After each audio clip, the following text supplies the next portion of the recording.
লিখেছেন বিশ্বকবি রবীন্দ্রনাথ ঠাকুর। চরণটিতে তিনি সমাজের উচ্চপদস্থ মানুষদের লোভ, বৈষম্য ও ক্ষমতার অপব্যবহার বিষয়টি অত্যন্ত সুন্দরভাবে তুলে ধরেছেন। আমরা যেমন একটি সময় দাঁড়িয়ে আছি যেখানে দুর্নীতি রাষ্ট্র, সমাজ ও অর্থনীতির অন্যতম ভয়াবহ ব্যাধিতে পরিণত হয়েছে। ঘুষ, অর্থ আত্মসাৎ, ক্ষমতার অপব্যবহার, টেন্ডার নিয়ম এসব একটা আমাদের নিত্যদিনের বাস্তবতা। তাই আজকে গুরুত্বপূর্ণ প্রশ্ন হচ্ছে দুর্নীতির মূলধনের কি অভাব নাকি সীমাহীন লোভ? মাননীয় সভাপতি, সম্মানিত বিচারক মণ্ডলী এবং উপস্থিত শতাধিক সকলকে জানাই আমার পক্ষ থেকে আন্তরিক শুভেচ্ছা। আজকের বিতর্কের বিষয় অভাব নয়, সীমাহীন লোভই দুর্নীতির মূল কারণ। তথ্য অবস্থান করছি প্রথম বক্তার সাথে।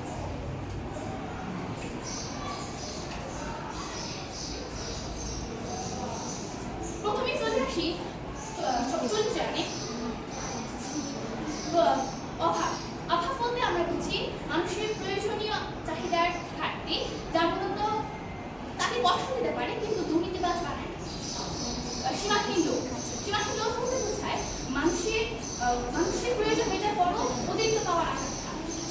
সবশেষে দুর্নীতি হলো নিজের ক্ষমতা অপব্যবহার করে ব্যক্তিগত স্বার্থ হাসিল করে। মাননীয় সভাপতি, লোক যখন সীমা ছাড়ায় তখন মানুষ নৈতিকতা হারায়। আমার সভাপতি হয়তো বলবে অভাবই দুর্নীতির মূল কারণ, কিন্তু বাস্তবতা হচ্ছে কিন্তু যদি অভাবই মূল কারণ হতো তাহলে পৃথিবীর বেশিরভাগ দরিদ্র মানুষের দুর্নীতিবাজ হতো। তবে বাস্তবে এমনটা দেখা যায় না। যেটা দেখা যায় সেটা হচ্ছে বেশিরভাগ দরিদ্র মানুষই সততার সঙ্গে জীবনযাপন করছে। এছাড়াও আমরা দেখতে পাই বড় বড় দুর্নীতির সাথে যারা জড়িত তারা কেউই অভাবী ছিলেন না। যেমন বাংলাদেশের ঋণ জালিয়াতি, শেয়ার বাজার কেলেঙ্কারি, সরকারি প্রকল্পের অর্থ আত্মসাৎ এসব ঘটনার সাথে জড়িত ব্যক্তিরা ছিলেন প্রভাবশালী ও ধনী মানুষ। তারপরও তারা বেশি বেশি অর্থ, ক্ষমতা ও বিলাসিতার লোভে দুর্নীতির পথ বেছে নিয়েছে। বিশ্বের দিকে তাকালেও ঠিক একই চিত্র দেখা যায়। পানামা পেপারস কেলেঙ্কারিতে ধনী ব্যক্তিরা কোটি কোটি টাকা ধন সম্পদ ডুবিয়ে দিয়েছিল। ফিফা কেলেঙ্কারিতে উচ্চপদস্থ কর্মকর্তারা কোটি কোটি টাকার ঘুষ গ্রহণ করেছিল। তাদের কারোরই অভাব ছিল শুধু সীমাহীন লোভ। এখানেই শেষ নয়, বিপক্ষ পক্ষ যখন অবহিত হয়ে দেওয়ার চেষ্টা করছে তখন আপনাকে আরো দুটি বাস্তবতার মুখোমুখি করতে চাই। কোনো মানুষ সভাপতি, প্রতি বছর বাংলাদেশ থেকে যে হাজার হাজার কোটি টাকা সুইস ব্যাংক বা বিদেশে পাচার হচ্ছে সেগুলো কি অভাবী মানুষ করছে? উত্তর হচ্ছে না। আবার সাবেক প্রধানমন্ত্রী ব্যক্তিগত সহায়কারী কথাই বলুন, একজন সাধারণ পিয়ন থেকে 400 কোটি টাকার সম্পদের মালিক হওয়া, এটা কি অভাব নাকি সীমাহীন ক্ষমতার অপব্যবহার আর আকাশচুম্বী লোকের এক নির্লজ্জ ঘটনা? এইসব ঘটনার যারা জড়িত ছিল তাদের বিলাসিতার পাহাড় কি অভাবের সংজ্ঞায় পড়ে না? মাননীয় সভাপতি, বরং তাদের কাছে প্রমাণ করেছে পেট হলেও যাদের মন হয় না সেই লোভী শ্রেণী দুর্নীতির মূল কারণ। পরিশেষে আমি বলতে চাই, lack is just situation and with is a choice. মানুষ স্বেচ্ছায় অভাবে করে না, কিন্তু স্বেচ্ছায় লোভে করে দুর্নীতি করতেই পারে। অভাব মানুষকে কষ্ট দেয় কিন্তু দুর্নীতিবাজ বাড়ায়। তবে লোক মানুষকে দুর্নীতিগত প্রলুব্ধ করে, অন্যের অধিকার হরণ করতে প্রলুব্ধ করে। তাই আমি দৃঢ়ভাবে বলতে চাই, দুর্নীতির মূল কারণ অভাব নয়, সীমাহীন লোভ। সবশেষে আমি আমার তিনটি প্রশ্ন করতে চাই। এক, যদি অভাবের মূল কারণ হয় তাহলে হাজার কোটি টাকার দুর্নীতির সঙ্গে জড়িত ব্যক্তিরা কি অভাবী ছিলেন? দুই, অভাবের প্রধান বা মূল কারণ হলে বেশিরভাগ দরিদ্র মানুষ সততার সাথে জীবনযাপন করছে কেন এবং কিভাবে? তিন, অভাবের মূল কারণ হলে উন্নত বা অর্থনৈতিকভাবে সচ্ছল দেশগুলোতে দুর্নীতি কেন ঘটে? সবশেষে সবাইকে ধন্যবাদ জানিয়ে আমি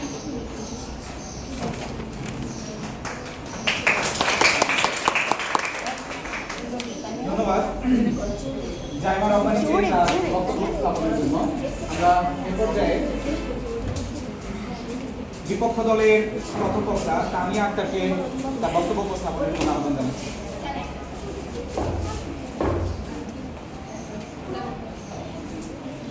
হে অভাব, তুমি শুধু ক্ষুধা নও, তুমি অশিক্ষার অন্ধকার, তুমি বঞ্চনার ক্ষতচিহ্ন, তুমি সুশাসনহীন ভাঙা স্বপ্নের নীরব আর্তনাদ, তোমারই বুকে জন্ম নেয় দুর্নীতির অবিরাম উন্মাদ। ধন্যবাদ মাননীয় মডারেটর, বিজ্ঞ বিচারক মণ্ডলী, আজকের এই মঞ্চে আমাকে কিছু বলার সুযোগ করে দেওয়ার জন্য।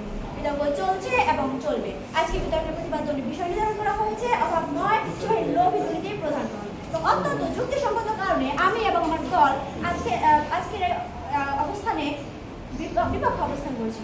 মাননীয় মডারেটর, আমার প্রতিপক্ষ বন্ধুরা আমাদের কথাগুলো না শুনে শুধুমাত্র তাদের একক মতামতই পেশ করে যাচ্ছেন। তারা বারবারই বলে দিচ্ছেন অভাব নয় সীমাহীন লোভী দুর্নীতির প্রধান কারণ। তোমার প্রতিপক্ষ বন্ধু আপনার যুক্তি গভীরে না গিয়ে শুধুমাত্র উপরিভাগে আঘাত করছে।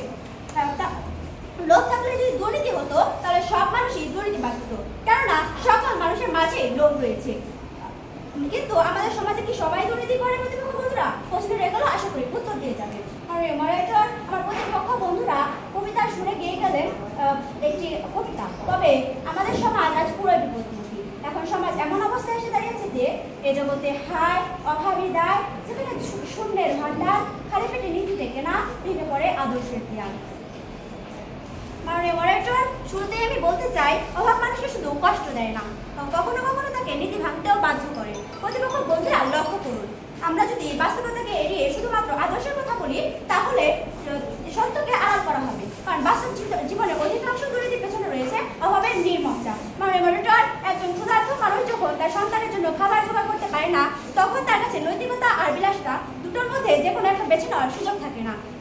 তখন যখন তিনি দুর্নীতি করেন তখন তাকে কি আমরা শুধু লোভী বলবো নাকি অভাবের নির্মম চাপ বলবো? এ প্রসঙ্গে ভিক্টর হুগোর বিখ্যাত উপন্যাস লেস মিজারেবলস এর যা ভালজা চরিত্রটির কথা মনে পড়ে যায়। তিনি রুটি চুরি করেছিলেন লোভে নয়, বরং ক্ষুধার তাড়নায়। মাননীয় মডারেটর, দুর্নীতি নিয়ে কথা বলতে গেলে আমরা প্রায়ই নৈতিকতা বা লোভের দোষ দিয়ে থাকি, কিন্তু বাস্তব সমাজ বিশ্লেষণ করলে দেখা যায় দুর্নীতির শিকার অনেক সময় মানুষের মৌলিক চাহিদার মধ্যেই গাঁথা থাকে। একটি বাস্তব সত্য হলো মানুষ আগে বাঁচতে চায়, পরে নৈতিকতা।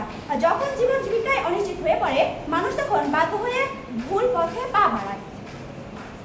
অভাব মানুষকে শুধু দরিদ্র করে না, অনেক সময় অসহায়ও করে তোলে। আর অসহায় থেকেই তো জন্ম নেয় দুর্নীতির প্রথম ধাপ। একটি প্রচলিত উক্তি আছে, ক্ষুধার্ত মানুষের কাছে নীতি অনেক সময় বিলাসিতা হয়ে যায়। ধরুন একজন নিম্নবিত্ত কর্মচারী যার আয় দিয়ে পরিবারের মৌলিক চাহিদায় পূরণ হয় না, সন্তানের পড়াশোনা, চিকিৎসা, খাবার সবকিছু যখন চাপের সৃষ্টি করে, তখন কি আমরা তাকে শুধুই লোভী বলবো নাকি পরিস্থিতির শিকার?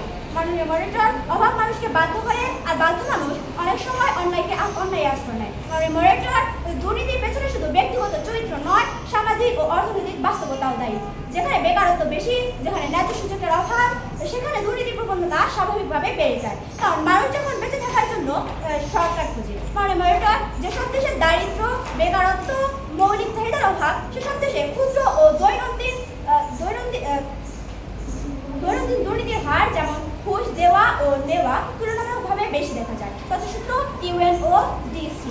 অর্থাৎ মানুষ অনেক সময় প্রয়োজন মেটানোর জন্য বাধ্য হয়ে দুর্নীতির আশ্রয় নেয়। ইসলামেও এ বিষয়ে গুরুত্বপূর্ণ দিক নির্দেশনা রয়েছে। রাসূলুল্লাহ সাল্লাল্লাহু আলাইহি ওয়াসাল্লাম বলেছেন, দারিদ্রতা কখনো কখনো পুকুরের কাছাকাছি নিয়ে যায়। প্রতিপক্ষ বন্ধুরা লক্ষ্য করুন, দারিদ্রতা কিংবা অভাব যদি মানুষের সৃষ্টিকর্তাকে পর্যন্ত অস্বীকার করাতে পারে, সেখানে দুর্নীতি করাটা কি খুব কঠিন বিষয়? প্রশ্নের এগুলো আশা করি উত্তর দিয়ে যাবেন। মডারেটর, অ্যারিস্টটল বলেছেন, poverty is the parent of revolution and crime, অর্থাৎ দারিদ্রতা অভাবের জন্মদাতা। মাননীয় মডারেটর, এখানে একটি গুরুত্বপূর্ণ বিষয় স্পষ্ট করা দরকার। অভাব মানে শুধু অর্থের অভাব নয়, অভাব হতে পারে শিক্ষার অভাব, নৈতিক মূল্যবোধের অভাব, সুযোগের অভাব এবং সবচেয়ে গুরুত্বপূর্ণ সুশাসনের অভাব। একজন মানুষ যদি সঠিক শিক্ষা না পায়, যদি ছোটবেলা থেকে সততা ও নৈতিকতার চর্চা না শিখে, তাহলে সে খুব সহজেই অনৈতিক কাজকে স্বাভাবিক বলে মনে করতে শুরু করে। এখানে লোভ নয়, বরং নৈতিক দিক নির্দেশনা অভাবই তাকে দুর্নীতির পথে ঠেলে দেয়। আবার যখন আমাদের সমান সুযোগ থাকে না, যখন যোগ্য হয়েও কেউ বারবার বঞ্চিত হয়, তখন তার মধ্যে ক্ষোভ, হতাশা ও বঞ্চনার অনুভূতি তৈরি হয়। এই বঞ্চনায় অনেক সময় তাকে দুর্নীতির পথে ঠেলে দেয়। এবার আসি সুশাসনের অভাব প্রসঙ্গে। মডারেটর, যেখানে আইনের শাসন দুর্বল, যেখানে জবাবদিহিতা নেই, সেখানে দুর্নীতির মাত্রা বাড়বে। প্রতিপক্ষ বন্ধুরা লক্ষ্য করুন, যেসব দেশে রুল অফ ল ও অ্যাকাউন্টেবিলিটি দুর্বল, সেখানে দুর্নীতির মাত্রা বেশি। অর্থাৎ সমস্যা শুধু ব্যক্তিগত লোভে সীমাবদ্ধ নয়, সমস্যা পুরো ব্যবস্থার মধ্যেই। একটি গুরুত্বপূর্ণ সত্য হলো, যদি একজন ব্যক্তি জানে যে দুর্নীতি কেউ তার কোনো শাস্তি হবে না, তাহলে সে লোভী হলেও পরিস্থিতির সুযোগ নিতে পারে। অর্থাৎ এখানে মূল কারণ লোভ নয়, বরং ব্যবস্থার ব্যর্থতা। অতএব আমি আবারও দৃঢ়ভাবে বলতে চাই, সীমাহীন লোভ নয়, বরং বহুমাত্রিক অভাবে, বিশেষ করে সুশাসনের অভাবে প্রধান এবং মূল কারণ। আর এত সুন্দর যুক্তি পরেও আমার প্রতিপক্ষ বন্ধুরা যদি এটি না মানে, তবে তাদের অবস্থা এখন এরূপ যে জলে নামিব, সাঁতার কাটিব, জলদি যাইব না, সবই জানিব, সবই বুঝিব, স্বীকার করিব না। ধন্যবাদ বিপক্ষ দলের প্রথম বক্তা তানিয়া আক্তারকে তার চমৎকার বক্তব্য উপস্থাপনের জন্য। অভাব নয়, সীমাহীন লোভী দুর্নীতির প্রধান কারণ বিষয়টির পক্ষে আর্নিস উচ্চ বিদ্যালয় এবং কলেজের দ্বিতীয় বক্তা নুসরাত আক্তারকে তার বক্তব্য উপস্থাপনের জন্য আহ্বান জানাচ্ছি। আজকের বিতর্ক অনুষ্ঠানে উপস্থিত সম্মানিত সভাপতি, মাননীয় বিচারমণ্ডলী এবং উপস্থিত সবাইকে জানাই আমার আন্তরিক শুভেচ্ছা। শুরুতে ধন্যবাদ জানিয়ে আমি আমার বক্তব্য শুরু করছি। আজকে নির্ধারিত প্রস্তাব অভাব নয়, সীমাহীন লোকজনীতি নিয়োগ। আমি ও আমার দল এই প্রস্তাবের পক্ষে অবস্থান করছি। বিপক্ষদের কথাবার্তা খুব দরদ দিয়ে অভাবের গল্প শোনা, কিন্তু মাননীয় সভাপতি জৈনিক চিন্তাবিদ গোলাপকে নিয়ে বলেছিলেন, হয়তো অভাবের তাড়নায় মানুষ কিছু হারায়, কিন্তু লোভের নেশায় মানুষের মন শক্তি বিসর্জন দেয়। আজকের পৃথিবী অভাবের আন্দোলনে নয়, বরং লোভের আত্মহীতে প্রকম্পিত। আমাদের দলের প্রথম বক্তা ইতিমধ্যে দুর্নীতির মনস্তাত্ত্বিক ভিত্তি স্থাপন করে গেছেন। আমি সেই সত্যের মশালকে আজ বিশ্ব বাস্তবতার আয়নায় আরো উজ্জ্বল করতে যাচ্ছি। বক্তব্যের শুরুতেই হুমায়ুন আজাদের সেই চরণটি আজকের জন্য বড় প্রশ্ন। সবকিছু নষ্ট অধিকারে যাবে, নষ্ট অধিকারে গেছে প্রেম, গেছে মমতা, নষ্ট অধিকারে আজ কেবল সীমাহীন লোভের ভাষা। মাননীয় সভাপতি এই নুসরাতা এরা কেউ ভাবি না, এরা হলো সেই লোভী গোষ্ঠী যার পাঁচজনের উপর দাঁড়িয়ে আরো পাওয়ার প্রশাসিক নেশার মতো। মাননীয় সভাপতি বিপক্ষ দলের কথাবার্তা খুব জনপ্রিয় কণ্ঠে অভাবের এক কাল্পনিক আখ্যান শোনাবে। তার দাবি অভাব মানুষকে দুর্নীতি করতে প্ররোচিত করে। আমার প্রতিপক্ষ কি তবে দুর্নীতিতে অসহায় শেষ আশ্রয় বলে জায়জ করতে চাইছে? মাননীয় সভাপতি এদেশের কোটি কোটি প্রান্তিক মানুষ অভাবের সাথে পাঞ্জা লড়েও তাদের নীতির সঙ্গে। প্রতিপক্ষের বক্তব্য, আমাদের দেশে মেহনতি মানুষের চরিত্রের উপর এক চরম। মাননীয় সভাপতি অভাব মানুষকে বড় জোর ছোট কোনো অপরাধে পরিচিত করতে পারে, কিন্তু দুর্নীতি হলো একটি সিস্টেমিক টিরানি। দুর্নীতি করার জন্য চেয়ারম্যান ক্ষমতা লাগে এবং সবচেয়ে বড় কথা একটি গত হয়ে যাওয়া লোভী মন লাগে। মাননীয় সভাপতি লোভ মেটানো যায়, কিন্তু অভাব মেটানো যায় না। অভাব মেটানো যায়, কিন্তু লোভ মেটানো যায়। তাই বিপক্ষ দলের অভাব তত্ত্ব আজ আমাদের অকাট যুক্তির সামনে সম্পূর্ণভাবে ধরা আসে। মাননীয় সভাপতি এবার একটু বাস্তবতা 2008 সালে বিশ্ব অর্থনৈতিক মন্দা ছিল। ওই সময় আমেরিকার সবচেয়ে বড় বড় ব্যাংকগুলো দেউলিয়া হয়ে যাচ্ছিল। তখন তাদের সিইওরা সাধারণ মানুষের সঞ্চয় লুট করে নিজেদের জন্য কয়েকশো কোটি টাকা বোনাস পকেট করেছিল। So the new York Times প্রশ্ন হলো, তারা কি ক্লান্তি ছিল না, তাদের ব্যক্তিগত বিলাসিতার কোনো অভাব ছিল না, তবুও তারা সাধারণ মানুষের পথে বসেছিল। এটি আপনি কোন ধরনের অভাবগুলো সংজ্ঞায়িত করবেন? মানুষ এটি হলো দুর্নীতির আসল চেহারা, যার নাম কাঠুরিয়া। মাননীয় সভাপতি মালয়েশিয়ার এক এমডি মেকালিস্টার, মালয়েশিয়ার সাবেক প্রধানমন্ত্রী নাজিব রাজার দেশের উন্নয়ন তহবিল থেকে 4.5 বিলিয়ন ডলার আত্মসাৎ করেছেন। আমি আবার বলছি, তিনি দেশের উন্নয়ন তহবিল থেকে 4.5 বিলিয়ন ডলার আত্মসাৎ করেছেন। মার্কিন বিচার বিভাগ দিয়েছে। মাননীয় সভাপতি এক্ষেত্রে কথাই বলি, একজন রাষ্ট্রপ্রধানের কিসের অভাব? তার বেতন, নিরাপত্তা, মর্যাদা সবই ছিল আকাশচুম্বী। তবুও তিনি কেন দুর্নীতি করবেন? কারণ লোক হলো এমন একটি সমুদ্র যার পানি যতই পান করা হোক না কেন তৃষ্ণা হতেই পারে। বিপক্ষ দল কি একে অভাব বলবে? যদি বলে তাহলে হবে সেটি ইতিহাসের সবচেয়ে বড় কথা। ভূমি মানুষের কাছে হাজার কোটি টাকা থাকলেও সে মনে করে তার আরো প্রয়োজন। এই আরো মানসিকতায় একজন ব্যক্তিকে দুর্নীতি বাদ করে। মাননীয় সভাপতি আমি আজ তথ্য ও যুক্তি দিয়ে প্রমাণ করেছি যে অভাব কেবল একটি ছদ্মবেশ। আসলে বলে অপরাধিত হল আমাদের পর আমাদের দলনেতা আসবেন এবং তিনি আরো যুক্তি ও তথ্য দিয়ে প্রমাণ করবেন যে লোকের আগুনে পুরা মানুষগুলো এই সভ্যতা সবচেয়ে বড়। আমি এখন আমার প্রতিপক্ষগণ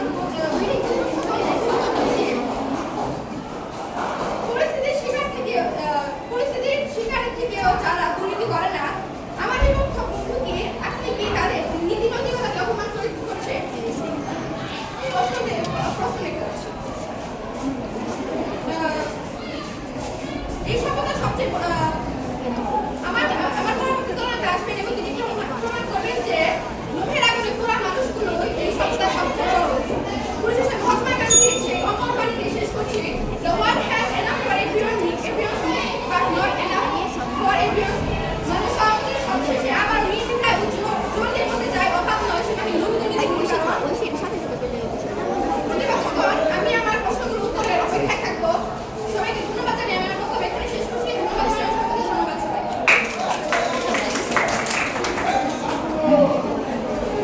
ধন্যবাদ পক্ষ দলের দ্বিতীয় বক্তা নুসরাত আক্তারকে তার বক্তব্য উপস্থাপনের জন্য। আমরা বিপক্ষ দলের দ্বিতীয় বক্তা ফারহানা জামান ঐশীকে তার বক্তব্য উপস্থাপনের জন্য আহ্বান জানাচ্ছি। ফারহানা জামান ঐশী।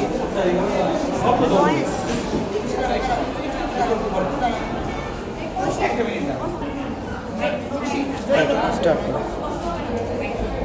ঠিক আছে, লাইটিং বসে হবে। ক্ষুধার রাজ্যে পৃথিবী গত হয়, পূর্ণিমার চাঁদ যেন ছছানো রুটি। পেটের জ্বালায় নীতি কথা হারায় পথ, অভাবেই টানে মানুষ ভাঙে সততার রথ। মাননীয় মডারেটর, বিজ্ঞ বিচারক মণ্ডলী, প্রতিপক্ষ বন্ধুরা এবং উপস্থিত সকলকে আমার আন্তরিক অভিনন্দন ও সালাম। আজকে আমি বিপক্ষ দলের দ্বিতীয় বক্তা হিসেবে আমি দলের যৌক্তিক অবস্থান তুলে ধরছি। আমাদের আজকের বিতর্কের বিষয় অভাব নয়, সীমাহীন লোভী দুর্নীতির প্রধান কারণ। বিষয়টির ঘোর বিরোধিতা করে আমি আমার বক্তব্য শুরু করছি। আজকের প্রস্তাবিত বিষয়ের বিপক্ষে দাঁড়িয়ে আমি দৃঢ়ভাবে বলতে চাই, অভাবী দুর্নীতির মূল উৎস। আমার প্রতিপক্ষ বন্ধুরা বলে গেলেন দুর্নীতি কেবল মানুষের সীমাহীন লোভের ফসল। মাননীয় মডারেটর, লোভ তো একটি বিমূর্ত অনুভূতি মাত্র। সেই সুপ্ত অনুভূতিকে জাগ্রত করে যে বাস্তব সংকট, তার নামই হলো অভাব। মরুভূমিতে তৃষ্ণার্ত মানুষের তৃষ্ণাকে কি আপনারা লোভ বলবেন? না, ওটি তার প্রাণের অভাব। ঠিক তেমনি আর্থসামাজিক নিরাপত্তাহীনতা যখন মানুষকে দেয়ালে পিঠ ঠেকিয়ে দেয়, তখনই দুর্নীতির জন্ম হয়। মাননীয় মডারেটর, প্রতিপক্ষ বন্ধুদের প্রথম বক্তা এবং দ্বিতীয় বক্তা দুজনেই ধনাঢ্য ব্যক্তিদের উদাহরণ দিয়ে গেলেন, কিন্তু তিনি মুদ্রার উল্টো পিঠটি দেখেননি। তিনি একজন বড় কর্মকর্তা কেন দুর্নীতি করেন? তিনি তখনই দুর্নীতি করেন যখন তার মনের মধ্যে ভবিষ্যৎ অভাবের একটি দারুণ আতঙ্ক কাজ করে। আমাদের দেশে চাকরির অবসরের পর সামাজিক সুরক্ষা নেই বললেই চলে। অসুস্থ হলে সুচিকিৎসার অভাব, বৃদ্ধ বয়সে যাতায়াত বা আবাসন সুবিধার অভাব, এই ভবিষ্যৎ অভাব থেকেই বাঁচার নেশাতেই মানুষ দুর্নীতিতে আশ্রয় নিচ্ছে। সুতরাং আজকে দুর্নীতির মূলে যে আপনারা লোককে দায়ী করছেন, তার জড়ায়তে আসলে লোভের অভাবের আতঙ্কই বাস করছে। মাননীয় মডারেটর, লক্ষ্য করুন, বাজারের দিকে তাকালে আমরা দেখতে পাবো দ্রব্যমূল্যের ঊর্ধ্বগতি আকাশ ছোঁয়া, অথচ নির্দিষ্ট আয়ের মানুষের বেতন কি সেভাবে বেড়েছে? যখন একজন সৎ কর্মচারী তার সন্তানের দুধের টাকা জোগাড় করতে পারে না, কিংবা তার অসুস্থ মায়ের ওষুধ জোগাড় করতে হিমশিম খেয়ে যায়, তখন তার সততার দেয়াল ভেঙে পড়ে। আর যখন সে ঘুষ নিতে বাধ্য হয়, তখন কি আপনারা এটাকে লোভ বলবেন, নাকি তার বেঁচে থাকার দারুণ আটটি বলবেন? কষ্ট রেখে গেলাম। এই অর্থাৎ আয়ের সাথে ব্যয়ের অসঙ্গতি বা আর্থিক অভাবই তাকে দুর্নীতির চোরাবালিতে নামতে বাধ্য করে।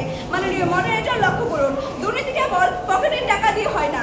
আমাদের সুশাসন ব্যবস্থার অনেক অস্বচ্ছতার অভাব রয়েছে। মাননীয় মডারেটর, লক্ষ্য করুন, কোনো ঘরে যদি দরজা জানালা বা তালাই না থাকে, তবে চোর আসার পথ প্রশস্ত হয়ে যায়। আমাদের প্রশাসনিক ব্যবস্থার এই ছিদ্র বা কাঠামোগত অভাবে দুর্নীতির বড় কারণ। আপনি যদি এই মাধ্যমটির অভাব পূরণ করতে পারেন, তবে লোক চাইলেও মাথা চালাতে উঠতে পারবে না।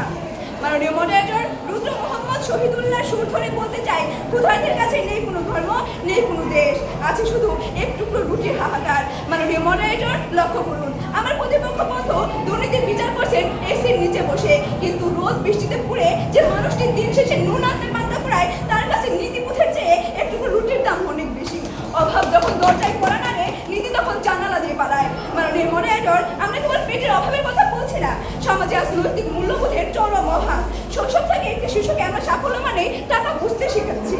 যখন সততার চেয়ে টাকার কদর বেশি হয়, তখনই সেই সমাজের স্বীকৃতির অভাব, সম্মানের অভাব থেকে মানুষ দুর্নীতির পথে পা বাড়ায়। এই সাংস্কৃতিক দেউলিয়াত্ব বা অভাবী দুর্নীতির বীজ বপন করছে। মাননীয় মডারেটর, লক্ষ্য করুন, ট্রান্সপারেন্সি ইন্টারন্যাশনাল TI প্রতিবেদন অনুযায়ী বিশ্বের সবচেয়ে দুর্নীতিগ্রস্ত দেশের তালিকায় উপরের দিকে থাকে আফ্রিকা, দক্ষিণ এশিয়ার মতো দেশগুলো। এর অন্যদিকে TI তথ্যসূত্রে আরও দেখা যায়, নরওয়েতে সিপিআই স্কোর 81, নিউজিল্যান্ডে সিপিআই স্কোর 83, সিঙ্গাপুরের এই স্কোর দাঁড়ায় 84, যেটি দ্বারা স্পষ্ট যে এই দেশগুলো দুর্নীতি মুক্ত। এর কারণ কি? কারণ সেখানে মানুষের জীবনযাত্রার মৌলিক কোনো অভাব নেই, সেখানে চিকিৎসা ফ্রি, শিক্ষা নিশ্চিত, সামাজিক নিরাপত্তাও মজবুত। তো যদি লোভে একমাত্র কারণ হতো, তবে ওইসব ধনী দেশের মানুষের তো আরো বেশি লোভ থাকার কথা ছিল।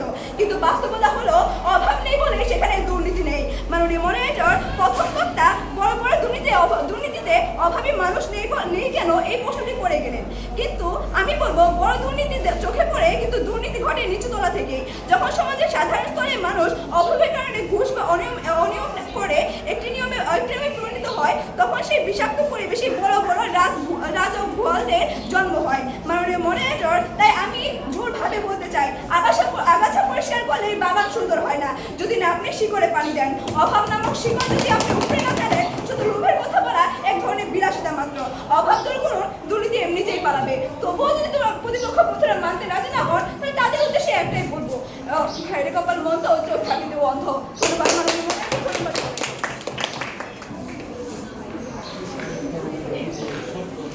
ধন্যবাদ। বিপক্ষ দলের দ্বিতীয় বক্তা ফারহানা জামান ঐশীকে তার চমৎকার বক্তব্য উপস্থাপনের জন্য। বিতর্ক কিন্তু ভালো হচ্ছে, কিন্তু আমরা দর্শক সারি থেকে ওইরকম সাড়া পাচ্ছি না। আমরা একটা তালি দেই জুড়ে সবাই। এ পর্যায়ে আমি পক্ষ দলের দলনেতা কারিমা তাসনিমকে তার বক্তব্য উপস্থাপনের জন্য আহ্বান জানাচ্ছি। বিখ্যাত দার্শনিক এপিকিউরাস বলেছেন, nothing is enough for the man to whom enough is too little. যার কাছে পর্যাপ্তদের সামান্য মনে হয় তার জন্য কোনো কিছুই যথেষ্ট নয়। আজকের বিতর্কের অনুষ্ঠানে উপস্থিত সম্মানিত সভাপতি, মাননীয় বিচারক মণ্ডলী এবং উপস্থিত সুধীজন সবাইকে আজকে এই প্রাণবন্ত বিতর্কে জানাই আমার আন্তরিক শুভেচ্ছা ও সালাম। আসসালামু আলাইকুম। শুরুতে ধন্যবাদ জানাচ্ছি আজকে এই বিতর্কে আমাকে বক্তব্য প্রদানের সুযোগ করে দেওয়ার জন্য। মাননীয় সভাপতি, আমরা আজকে তর্কের খাতিরে বিতর্ক করছি না, সত্য প্রতিষ্ঠার জন্য লড়াই করছি। আজকের বিতর্কের নির্ধারিত প্রস্তাব অভাব নয়, সীমাহীন লোভী দুর্নীতি প্রধান কারণ। আমিও আমার দল এই প্রস্তাবের সপক্ষে দৃঢ়ভাবে অবস্থান গ্রহণ করছি এবং যৌক্তিক খণ্ডের মাধ্যমে প্রমাণ করবো যে আমাদের বিপক্ষ দলের বন্ধুদের যুক্তিগুলো কতটা অসার। শুরুতে আমাদের দ্বিতীয় পক্ষে যে বলে গেলেন, হায়রে কপাল মন্দ, চোখ থাকি তাই অন্ধ। এখন দেখবো আমি আমার যুক্তির মাধ্যমে প্রমাণ করবো কারা চোখ থাকতে অন্ধ, আর আমাদের বিপক্ষ দল চোখ থাকতে অন্ধ নাকি আমরা চোখ থাকতে অন্ধ। আজকে আমি আমার বিতর্কের মাধ্যমে খুব স্পষ্টভাবে সেটি প্রমাণ করতে চাই। মাননীয় সভাপতি, আমার দলের প্রথম বক্তা অত্যন্ত যৌক্তিকভাবে প্রমাণ করে গেছে অভাব মানুষ বা সমাজের প্রয়োজনীয় চাহিদা যা পূরণ করা সম্ভব, কিন্তু লোভ এক মানসিক ব্যাধি যার কোনো সীমা নেই। অন্যদিকে আমার দ্বিতীয় বক্তা তথ্য-উপাত্তদের দেখিয়েছেন যে দুর্নীতির সাথে জড়িত ব্যক্তিরা অভাবী নন, বরং তারা অঢেল সম্পদের অধিকারী হয়েও আরো পাওয়ার চেষ্টা করছে। It is said the more a man has, the more he desires. এই যে সীমাহীন আকাঙ্ক্ষা, এই আকাঙ্ক্ষাই হলো দুর্নীতির মূল আত্মঘাত। মাননীয় সভাপতি, যদি পাচারকৃত অর্থের পরিমাণ সম্পর্কে বলি, জিএফআই রিপোর্ট অনুযায়ী উন্নয়নশীল দেশগুলো থেকে প্রতি বছর ট্রিলিয়ন অর্থ পাচার হয়। যদি বাংলাদেশের উদাহরণ নেই, তবে দেখবে বাংলাদেশের যে বড় বড় ঋণ খেলাপিরা তারা কিন্তু কেউই অভাবী নন। মাননীয় সভাপতি, তারা প্রত্যেকেই সমাজের এক একজন ভিআইপি। আমার প্রতিপক্ষ হয়তো এতক্ষণ অভাব নামক এক কালো চাদর দিয়ে দুর্নীতির প্রধান কারণ যে লোভ, সেটি আড়াল করার চেষ্টা করেছে। এটা যা আসলে সত্যের অস্বীকার মাত্র। দুর্নীতি কোনো পেটের ক্ষুধা নয়, বরং এটি এক প্রকার মনের ক্ষুধা। মাননীয় সভাপতি, আজ 14 মে আমরা কি 2024 সালে সেই জুলাই গণ অভ্যুত্থানের কথা ভুলে যাচ্ছি? কেন ছাত্র জনতারা তাদের বুকে রক্ত দিয়ে রাজপথ রঞ্জিত করেছিল? যার সরকারি কোষাগার লুট করছে, ব্যাংক থেকে হাজার হাজার টাকা বিদেশে পাচার করে সেকেন্ড হোম বানাচ্ছে, তাদের কার ঘরে অভাব ছিল? মাননীয় সভাপতি, বিপক্ষ দল কি বলতে চায়? সেই দুর্নীতিবাজ প্রভাবশালীরা অভাবী হয়ে ক্ষুধার জ্বালায় সেই লুট করেছিলেন? উত্তর, কখনোই না। মাননীয় সভাপতি, প্রতিপক্ষ দারিদ্র্যকে ঢাল হিসেবে ব্যবহার করতে চাইলেও বিশ্ব ইতিহাস বলছে ভিন্ন কথা। আমি প্রতিপক্ষের দৃষ্টি আকর্ষণ করছি সম্প্রতি ফাঁস হওয়া সেই অ্যাবস্টেইন ফাইলের সেই চাঞ্চল্যকর অ্যাবস্টেইন ফাইলের দিকে। মাননীয় সভাপতি, সেই ফাইলে যাদের নাম এসেছে তার কারা? সেখানে আছেন সাবেক রাষ্ট্রপ্রধান, বিশ্ববিখ্যাত বিজ্ঞানী, বিলিয়নিয়ার ব্যবসায়ী এবং রাজ পরিবারের সদস্যরা। আমি প্রতিপক্ষের কাছে জানতে চাই, সেই জঘন্য অপরাধ আর দুর্নীতির সাম্রাজ্য যারা চালিয়েছেন তাদের কার ঘরে অভাব ছিল? তাদের কার ঘরে না? মাননীয় সভাপতি, অভাব ছিল না, তাদের ছিল অঢেল সম্পদ আর ছিল সীমাহীন লোভ। এই অ্যাবস্টেইন ফাইল পৃথিবীর চোখে আঙুল দিয়ে দেখিয়ে দিয়েছে দুর্নীতি কোনো পেটের ক্ষুধা নয়, বরং এটি হলো ক্ষমতার দম্ভ আর সীমাহীন লালসার এক বিকৃত পরিমাণ। মাননীয় সভাপতি, টিআইবি এবং বিভিন্ন সংস্থার 2024 থেকে 25 সালের রিপোর্ট অনুযায়ী দুর্নীতির 85% করে থাকে উচ্চবিত্ত পর্যায়ের ব্যক্তিরা। মাননীয় সভাপতি, এখানে অভাব কোথায়? এখানে আছে শুধু মোর অ্যান্ড মোর, অর্থাৎ আরো পাওয়ার নেশা। বর্তমান সময়ের প্রেক্ষাপটে দাঁড়িয়ে বিদ্রোহী কবি কাজী নজরুল ইসলামের সেই পঙ্ক্তি উচ্চারণ করছি, অসহায় জাতি ডুবিছে ডুবিয়া জানি না সন্তরণ কান্ডারি, আজ দেখিব তোমার মাতৃমুক্তিপণ। মাননীয় সভাপতি, নজরুলের এই কান্ডারিরাই যখন লোভের বশবর্তী হয়ে দেশ লুট করে, ঠিক তখন জন্ম নেয় দুর্নীতি। নোবেল বিজয়ী মনোবিজ্ঞানী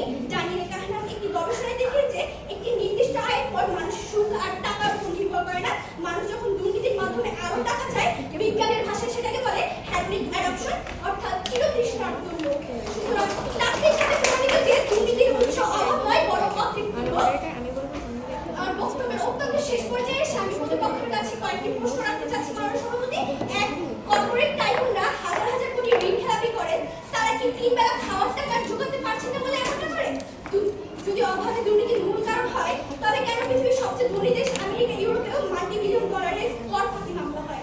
শেষ প্রশ্ন, অভাব মেটানোর পরও মানুষ যখন দুর্নীতি করে তখনই আপনারা অভাব মেটানোর পর যখন মানুষ দুর্নীতি করে তখন সে আপনি দুর্নীতির কারণটাকে আপনারা অভাবের কোন ডিকশনারি থেকে সংজ্ঞায়িত করতে চান?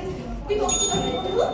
পরিশেষে বলতে চাই, মাননীয় সভাপতি, যে কোনো ধরনের অভাব মেটানো সম্ভব, তবে যারা রক্তে লোক মিশে গেছে তাকে পৃথিবীর ঐশ্বর্য দিলেও তার নেই। তাই আজকে প্রস্তাবে জয়যুক্ত করার ঘোষণা করে জোরালো দাবি জানিয়ে আমি বক্তব্য শেষ করছি। ধন্যবাদ মাননীয় সভাপতি, ধন্যবাদ। ধন্যবাদ পক্ষ দলের দলনেতা কারিমা তাসলিমকে তার চমৎকার বক্তব্য উপস্থাপনের জন্য।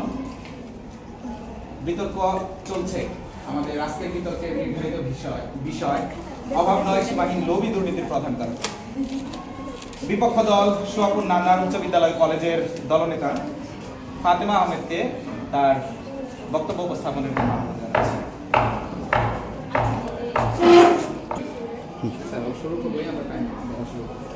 ধন্যবাদ মাননীয় মডারেটর, বিজ্ঞ বিচারক মণ্ডলী, আমাকে কিছু বলার সুযোগ করে দেওয়ার জন্য। আজকের প্রতিপাদ্য বিষয় নির্ধারণ করা হয়েছে অভাব নয় সীমাহীন লোভী দুর্নীতি প্রধান কারণ। আজকের নির্ধারিত বিষয়ের ঘোর বিরোধিতা করে আমি বিপক্ষে অবস্থান নিয়ে আমার বক্তব্য শুরু করছি। ইতিমধ্যেই আমার দলের প্রথম ও দ্বিতীয় বক্তা সুস্পষ্ট সংজ্ঞায়ন ও তথ্যপাত্রের নিরিখে প্রমাণ করেছেন এবং চোখে আঙুল দিয়ে দেখিয়েছেন যে সীমাহীন লোভ নয়, অভাবী দুর্নীতির প্রধান কারণ। মাননীয় মডারেটর, সফিককে বলতে গিয়ে আমার প্রতিপক্ষ বন্ধুরা দুর্নীতির পেছনে মানুষের লোককে দায়ী করে এক বিশাল আবেগীয় দেয়াল তৈরি করেছেন। কিন্তু মাননীয় মডারেটর, বাস্তবতা বড়ই কঠোর। আবেগ দিয়ে সমাজ চলে না, সমাজ চলে কাঠামো দিয়ে। মাননীয় মডারেটর, অভাব বিভিন্ন ধরনের হতে পারে, কিন্তু সকল অভাবেরই একটি শেকড় বা মাথা আছে এবং অভাব শুধু টাকার হয় না, অভাব বিভিন্ন বিষয় হতে পারে। তাই সকল অভাবেরই শিকড় হলো সুশাসনের অভাব। গ্রিক দার্শনিক প্লেটো বলেছিলেন, শাসন না থাকলে ভালো মানুষও পথভ্রষ্ট হয়। মাননীয় মডারেটর, মানুষ যখন দেখে অন্যায় করে পার পাওয়া যায় তখন সে অভাবের ধারণাই হোক আর ভবিষ্যতের আশঙ্কা দুর্নীতির পথে পা বাড়াতে দ্বিধা করে না।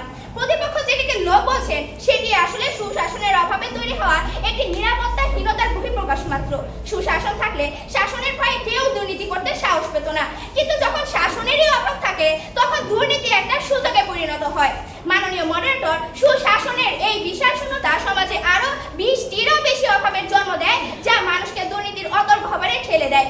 যেমন আয়ের অভাব, চিকিৎসার অভাব, সামাজিক নিরাপত্তার অভাব, শিক্ষার অভাব, জবাবদিহিতার অভাব, প্রযুক্তির অভাব, নৈতিক শিক্ষার অভাব, রাজনৈতিক সদিচ্ছার অভাব, দ্রুত বিচারের অভাব, শ্রমের উপযুক্ত মূল্যায়নের অভাব, মূল্যবোধের অভাব এবং পরিশেষে আমার প্রতিপক্ষ বন্ধুদের বুদ্ধিরও অভাব। এই অভাবের কারণে তারা নীতি নৈতিকতা বিসর্জন দিয়ে কেবল টিকে থাকার জন্য দুর্নীতির আশ্রয় নিতে বাধ্য হয়েছেন। মাননীয় মডারেটর, পেট ভরা থাকলে নীতিবাক্য আওড়ানো সহজ, কিন্তু ক্ষুধার জ্বালা বড় কঠিন। আপনারা যখন বলেন লোভ বড় কারণ, তখন আপনারা আসলে সেই কোটি কোটি মানুষের অভাবকে অপমান করেন যারা টিকে থাকার জন্য লড়াই করে যাচ্ছে। মাননীয় মডারেটর, একটি বাস্তব উদাহরণ দিচ্ছি।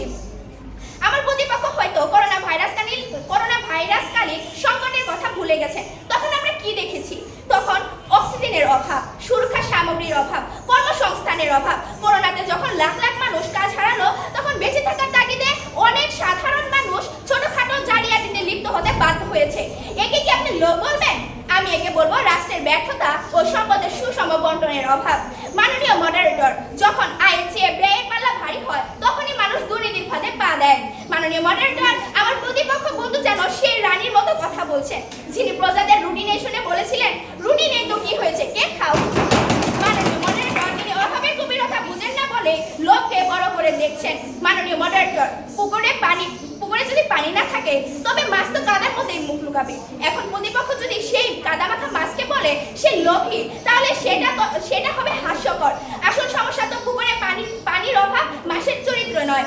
মাননীয় মডারেটর, অর্থনৈতিক তথ্য অনুযায়ী দক্ষিণ এশিয়ার অনেক দেশে গত 5 বছরে নিত্যপণ্যের দাম বেড়েছে প্রায় 60 থেকে 70%, কিন্তু সরকারি বেসরকারি বেতন বেড়েছে মাত্র 5 থেকে 10%।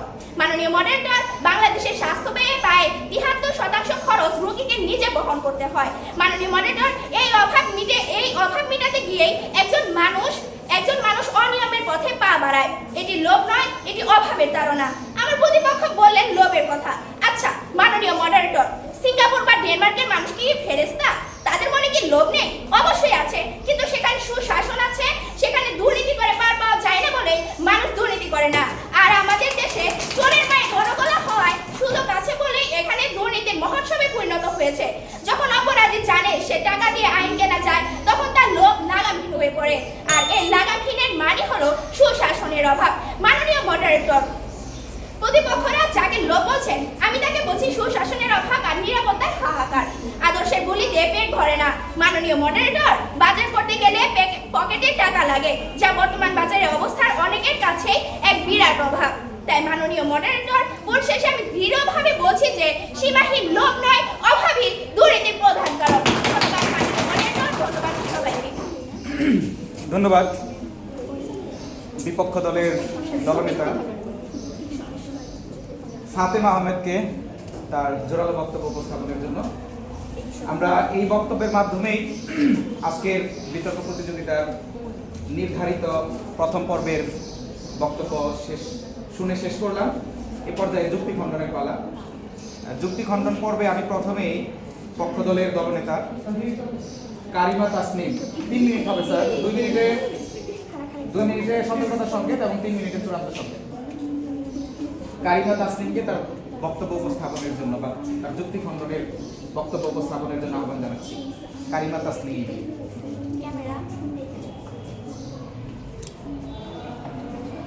মাননীয় সভাপতি, বিপক্ষ দল যখন বলছেন অভাবী সব, সেই প্রেক্ষিতে আমি বলি অ্যারিস্টটলের সেই অমুক বাণীটি, the greatest crimes are caused by servant and not by want. সবচেয়ে বড় অপরাধগুলো সবচেয়ে বড় অপরাধগুলো প্রয়োজনের অভাবে নয়, বরং প্রাচুর্য বা অতিরিক্ত পাওয়ার আশা থেকে। আমার বিপক্ষ দলের বন্ধুগণ হয়তো দুর্নীতি জিনিসটা কি সেটা বুঝছেন না। তাদের প্রথম বক্তা বলে গিয়েছেন রুটি চুরি করার কথা। আচ্ছা, রুটি চুরির কথাটা কি, এটা কি কোনো বড় ধরনের দুর্নীতি? এটা তো সামান্য একটা অপরাধ। তাহলে সামান্য একটা অপরাধ, তাহলে আপনারা কিন্তু অপরাধ আর হচ্ছে দুর্নীতি এই দুটো জিনিসের মধ্যে মিলিয়ে ফেলছেন। সব অপরাধ কিন্তু এক নয় মাননীয় সভাপতি, সকল দুর্নীতি অপরাধ, কিন্তু সকল অপরাধী কিন্তু দুর্নীতি নয়। যারা দুর্নীতি নয়, আচ্ছা, তারা যে অভাবের কথা বলে, সুশাসনের অভাব, জবাবদিহিতার অভাব, কঠোর আইনের অভাব। আচ্ছা, এই জবাবদিহিতা, সুশাসন, এগুলো কারা নিয়ন্ত্রণ করে? অবশ্যই এটা কি সমাজের উচ্চবিত্ত যারা মানুষ, অবশ্যই তারাই নিয়ন্ত্রণ করে। তাহলে তারাই যদি লোভী হয়, তাহলে তারা এটা কিভাবে নিয়ন্ত্রণ করবে? তারা তাদের লোকটাকে কিভাবে নিয়ন্ত্রণ করে অভাবটা মেটাবে? তারা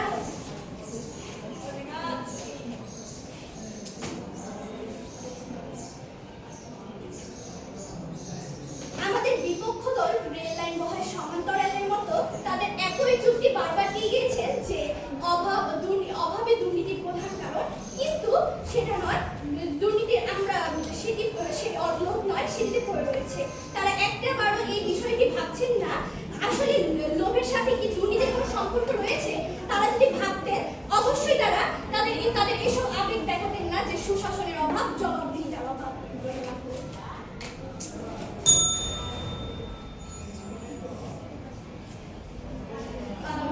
আমাদের বিপক্ষ দল যে ছোট ছোট জালিয়াতির কথা বললেন, সেক্ষেত্রেও কিন্তু দেখা যাচ্ছে যে অপরাধগুলো খুবই ছোট, অত্যন্ত ক্ষুদ্র আকারে ঘটায় অপরাধ। এগুলো এই ছোট অপরাধের সাথে দুর্নীতিকে কিন্তু আমরা মিলাতে পারবো না।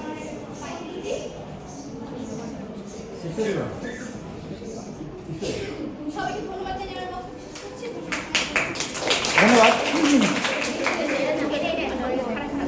কারিমা তাসনিমকে তার যুক্তি খণ্ডনের জন্য। আমরা এই পর্যায়ে বিপক্ষ দলের দলনেতা ফাতেমা আহমেদকে তার যুক্তি খণ্ডনের জন্য আহ্বান জানাচ্ছি। ফাতেমা আহমেদ।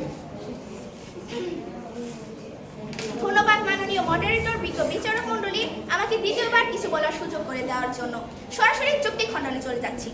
মাসলোর থিওরি অনুযায়ী যখন পিঠ পিঠ দেওয়ালে ঠেকে যায় তখন নৈতিকতা বিলাসিতায় পরিণত হয়। যারা সৎ থাকছেন তারা অভাব সত্ত্বেও সংগ্রাম করছেন, কিন্তু এর মানে এই নয় যে অভাব দুর্নীতিকে উস্কে দিচ্ছে না। মাননীয় মডারেটর, আমার প্রতিপক্ষ বন্ধু এখানে অনেক নীতি কথা শোনালেন, কিন্তু পেট যখন খিদের আগুনে জ্বলে তখন কি মাথার উপর থাকা নৈতিকতার চারটা আর খুঁজে পাওয়া যায়? প্রতিপক্ষ বন্ধু, ক্ষুধার্ত মানুষের কাছে নীতিবাক্য অনেকটা মরুভূমিতে রোদ পোহানোর মতো শোনায়। প্রতিপক্ষ বললেন লোক, আমি বলবো অস্তিত্ব রক্ষার লড়াই। যখন একজন বাবা তার অসুস্থ সন্তানের ওষুধের টাকা জোগাড় করতে পারে না তখন তিনি দুর্নীতি করতে বাধ্য হন। একে কি আপনারা লোক বলবেন? একে বলে বেঁচে থাকার নিষ্ঠুর লড়াই। নীতি কথায় পেট ভরে না। মাননীয় মডারেটর, পেটে যায় ভাত, আর সেই ভাতের অভাবই মানুষকে পাপের দিকে ঠেলে দেয়। মাননীয় মডারেটর, দ্বিতীয় বক্তা বলেছিলেন পরিস্থিতির শিকার থেকে কি কেউ দুর্নীতি করে? প্রত্যুত্তরে বলছি একেবারেই নয়, বরং আমরা বলতে চাই যারা সৎ তারা মহৎ। তবে পেটে খিদে নিয়ে সৎ থাকা যেন এক বিলাসিতায় পরিণত হয়। মাননীয় মডারেটর, তারা বলে গেলেন জুলাই বিপ্লবের কথা, কিন্তু সেখানে তারা কোন লোককে দায়ী করছেন? সেখানে তো শিক্ষা ব্যবস্থার চরম অনিয়মের অভাবের কারণে এই রাজপথে তারা নেমেছিল। মাননীয় মডারেটর, আমার প্রতিপক্ষ দলনেতা বলে গেলেন যে অভাব পূরণ করা যায়, কিন্তু লোক কখনোই মেটানো যায় না। তো প্রতিপক্ষ বন্ধুরা, আপনারা যেহেতু অভাব পূরণ করতেই পারেন, তবে অভাবের কারণে কেন লক্ষ লক্ষ মানুষ দিনের পর দিন না খেয়ে থাকে? কেন বছরে লক্ষ লক্ষ কোটি মানুষ অভাবের কারণে চিকিৎসার অভাবে মারা যাচ্ছে? প্রশ্ন রেখে গেলাম, আশা করি উত্তরটি দিয়ে যাবেন। মাননীয় মডারেটর, প্রতিপক্ষ বন্ধু বলে গেলেন যে রুটি চুরির বিষয়ের কথা, রুটি চুরি নাকি সামান্য। তো এর পরিপ্রেক্ষিতে আমি একটা বিখ্যাত চরণ মনে পড়ে গেল। ক্ষুদ্র ক্ষুদ্র বালকণা বিন্দু বিন্দু জল গড়ে তুলে মহাসাগর সমুদ্র অতল, অর্থাৎ ক্ষুদ্র থেকে বৃহত্তরের সৃষ্টি হয়। মাননীয় মডারেটর, আমাদের প্রতিপক্ষ দলের বন্ধু বলে গেলেন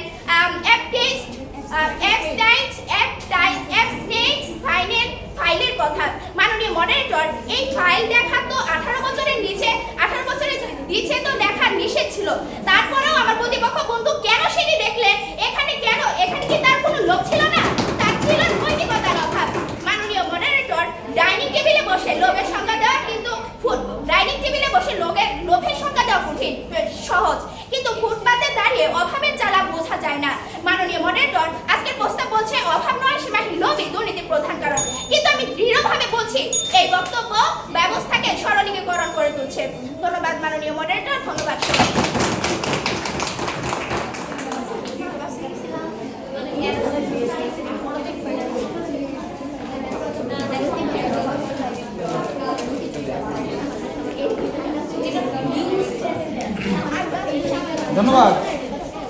ধন্যবাদ বিপক্ষ দলের দলনেতা ফাতেমা আহমেদকে তার যুক্তি খণ্ডন পর্বের বক্তব্য উপস্থাপনের জন্য। আমরা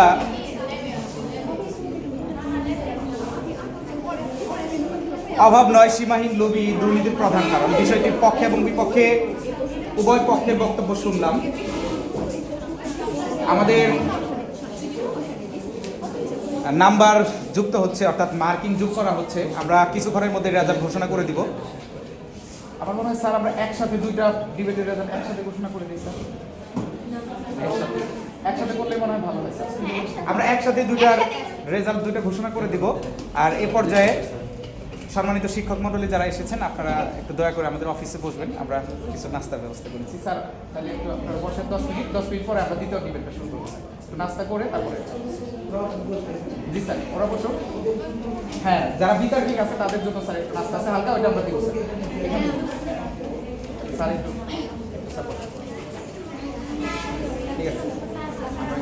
ঠিক আছে ম্যাডাম, তাহলে ম্যাডাম এর পরেরটা কিন্তু করতে হবে স্যার। আমরা টসটা করে দিয়ে দিই, প্রথম টস করে দিই। ম্যাডাম আপনারা যান, হ্যাঁ আপনারা একটু যান স্যার, ম্যাডামকে নিয়ে যান।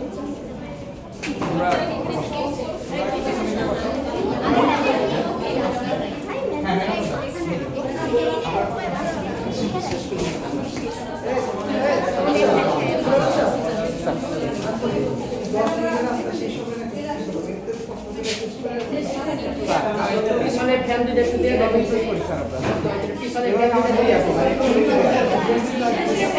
পিছনে একটু বসেন না সমস্যা নাই হয়ে যাবে 10 মিনিট আছে হালকা নাস্তা স্যার চলেন স্যার হয়ে যাবে তারা না করি স্যার, আপনি ঘুরে না বলুন।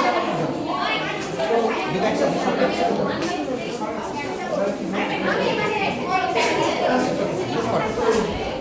স্যার সমস্যা নাই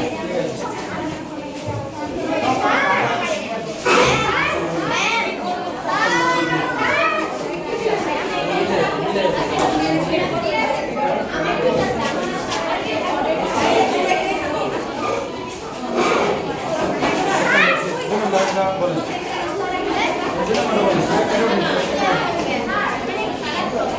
দুইটা বলেন, দুইটা মোট বলেন। এইখানে আসতো কেন পক্ষ বলেন।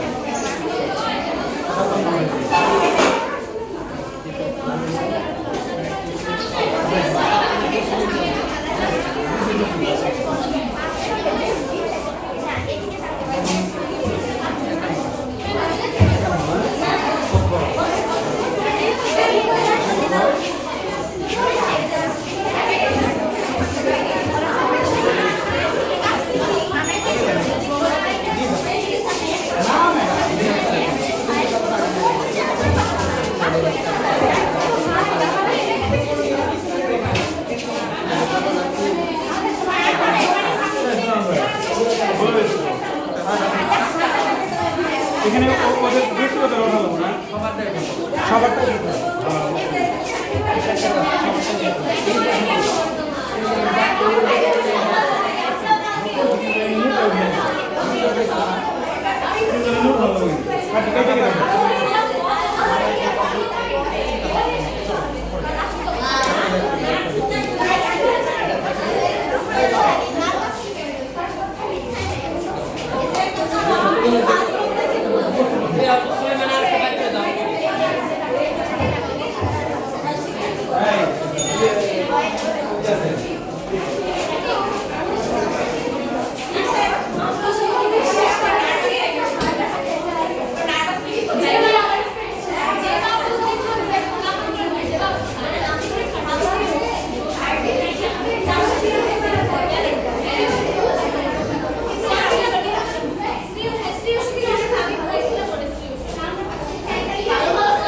অবদান